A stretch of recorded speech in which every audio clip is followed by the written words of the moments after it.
¿Sabéis por qué la mayoría de los hurones ya se venden operados de glándulas y esterilizados?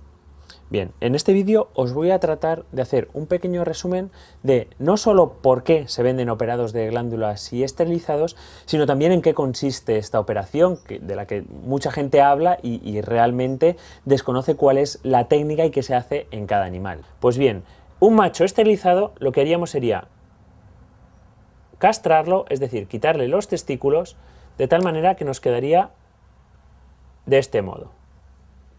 Es una cirugía, evidentemente siempre con anestesia, con analgesia. En la hembra es un poco más compleja. ¿Por qué? Porque tanto el útero como los ovarios de la hembra, todo su sistema reproductor es interno. A la hembra se le hace una pequeña incisión abdominal para conseguir extraer, lo que vamos a hacer es eliminar tanto útero como ovarios. De tal manera que a la hembra lo que haríamos sería eliminar esta parte, de tal manera que quitamos de su cuerpo tanto el útero como los ovarios. Os voy a comentar cuáles son las causas de la esterilización primero en el macho, y la primera de ellas es el mal olor. Os las voy a ir enumerando para que las recordéis. Es la causa principal por la que se esteriliza. Los machos, sobre todo en primavera y cuando alcanzan un año de vida, desprenden un olor que lo hacen para atraer a las hembras y para marcar el territorio, que es, sinceramente, insoportable. La segunda causa, por tanto, es la territorialidad. Una palabra un poco rara. La territorialidad hace referencia a la agresividad, el marcaje, que se produce sobre todo también en época de primavera, que es cuando los machos salen en celo. La tercera causa es la tumoral. Cuando son mayores, el hecho de tener gónadas sexuales hace que puedan tener problemas tumorales asociados a estas gónadas. Y por último, son los partos no deseados, que evidentemente para que haya un parto tiene que haber un macho y una hembra. Si el macho está esterilizado, evidentemente jamás podrá haber este tipo de parto.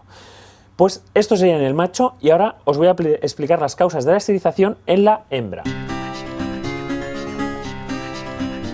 Para la hembra tenemos también, común al macho, el mal olor. Cuando las hembras entran en celo, desarrollan también cambios hormonales que producen un olor sexual que lo que hace es atraer, la labor de ese olor es atraer al macho. La segunda causa son los problemas hormonales. Problemas con las hormonas. Os sonará esta palabra que se llama hiperestrogenismo. Mirad, el hiperestrogenismo hace referencia a la cantidad de estrógenos que hay en sangre de una hembra en celo. Estas hembras entran en celo, empieza su cuerpo a secretar estrógenos, preparada para que un macho la monte. La vulva se le hace grande, también cambia el olor. Cuando el macho la monta y se queda preñada, los estrógenos paran. Pero si tenemos una hembra sola en casa, ¿qué ocurre? Que secreta estrógenos y nunca llega un macho a montarla. Esa hembra entra en celo y nunca va a parar. Y eso la supone un problema de anemia, un problema de alopecia, varios problemas serios. Entonces lo mejor es tenerlas en casa, esterilizadas, para evitar este tipo de problemas. Pues el tercero, los problemas tumorales.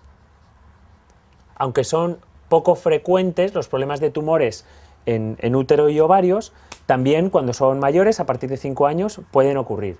Y por último, que también sí que es algo más importante, son los partos no deseados. Una hembra esterilizada no se puede quedar embarazada. Pues bien, una vez os tengo explicado el problema de la esterilización y por qué debemos esterilizar, ahora os voy a poner por qué se deben extirpar las glándulas. Tanto machos como hembras poseen glándulas perianales. La extracción de estas glándulas perianales se fundamenta en el mal olor, como os he comentado, que producen, sobre todo cuando los animales se excitan o cuando los animales se asustan o se alteran. Os quiero hacer un dibujo en detalle y os voy a poner después con un molde de verdad en qué consiste y en dónde se sitúa. Bien, esta es la parte posterior del animal. La cola. Aquí tendríamos el ano e internamente las glándulas más o menos presentarían esta estructura. Tienen un tubito que desemboca en el ano, y aquí es donde se produce el mal olor. Y os voy a mostrar un molde de una broncita real para que veáis de la imagen real dónde estamos. Esta es la colita, que es esta su cola. No sé si veis ahí el detalle del ano. Y las glándulas están internamente a los dos lados del ano. De hacerse la cirugía de extracción de glándulas perianales, debe ser llevada a cabo por personal altamente cualificado. Aunque yo aquí os lo he dibujado de una manera muy esquemática y muy sencilla, hay multitud de músculos, nervios y venas que pueden alterarse cuando nosotros vamos a hacer la extracción de estas glándulas. De tal manera que el animal puede quedar con incontinencia, puede quedar con prolapso rectal y puede tener muchos problemas derivados de una mala praxis y de una mala cirugía. Esta cirugía consiste en la extracción, por tanto la eliminación de estas glándulas a este nivel. Más o menos el resultado sería este que veis aquí. En la técnica de extracción de las glándulas se dejan estos conductos secretores, la mitad más o menos de los conductos secretores que colaboran en la lubricación de la última parte del recto y del ano, sobre todo en el proceso de la defecación. Simplemente aclarar que esta cirugía es algo opcional y que el único fin es el evitar que el animal huela mal, sobre todo cuando se altera o cuando se asusta, porque en ese momento puntual que se descargan las glándulas, el olor es bastante desagradable.